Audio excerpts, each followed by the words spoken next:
Ngayong araw guys, nature trip kasama ang aking girl best friend na walang benepisyo. Ito guys no, may handsome advice ako sa inyo. Piliin nyo yung taong araw-araw mamahalin ka kahit girl best friend mo lang siya. Hala uy, ang landi mo naman Francis. Pwede ba yun? Sige, pwede na lang siguro.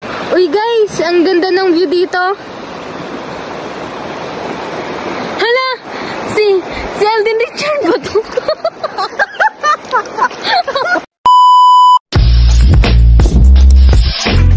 Good morning, panibagong kagwapuhan na naman ang mapupulutan nyo ng aral. Habang ako'y nag-e-stretching, nagulat ako may tao pala sa likuran ko. Anak ng pogi, kay agang-aga meron pala akong bisita. Ang dami niyang binitbit, akala ko mamamanhikan na, girl best friend ko lang naman siya. Dito sabi niya, pag hindi ka sumama sa akin Francis, bahala ka talaga sa buhay mo. Gusto kasi niyang mag-nature trip. Tapos tinanong ko din siya na nature trip lang ba or ako yung trip mo? Ano bang ginagawa mo dito?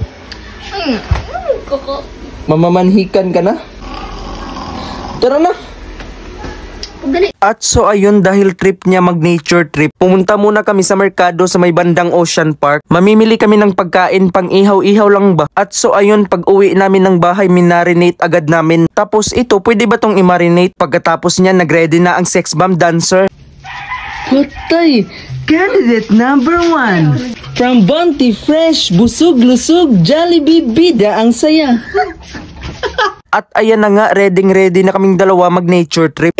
Lakad varsity walk muna tayo no bago tayo umalis. At so ayun, andito na nga kami. Dito ulit kami maliligo sa pinuntahan namin kasama ang aking mga boy best friend. Check nyo lang yung mga last vlog ko nitong August. Ilang minuto din bago kami makahanap ng pwesto kasi marami ding naliligo dito. Dito banda ang napili naming pwesto. Kaya ayun, wala nang patumpik-tumpik pa, nag-ihaw na kami kasi gutom na. So guys, kanina pa kami naglakad-lakad dito kung saang pwesto kami pwesto.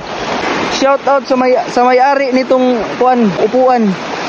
Salamat sa pagpapahiram. Saan na po daw?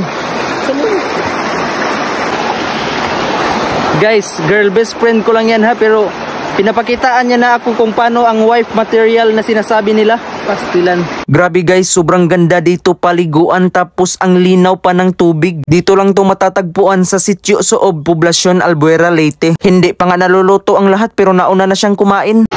Hala, ang balina! Naabot na po sa sapa.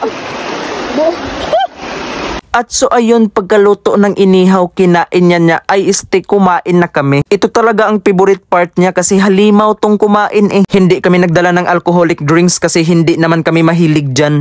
Nature trip with girl best friend na merong benepisyo. Pagkatapos namin kumain, nag-usap naman kami. Tinanong ko siya kung nature trip lang ba yung pakay mo or ako talaga yung trip mo. Pass muna tayo sa pagbabasketball, quality time muna with girl best friend. Kahit girl best friend mo lang siya, kailangan sweet ka pa rin sa kanya. Hala uy, ang landi mo naman Francis. As you can see guys no, napakalinaw talaga ng tubig tapos ang pogi pa nung nakaupo sa unahan. Hay nako, ang pogi ko talaga. Uy guys, ang ganda ng view dito. Hala, si Alden Richard ba to?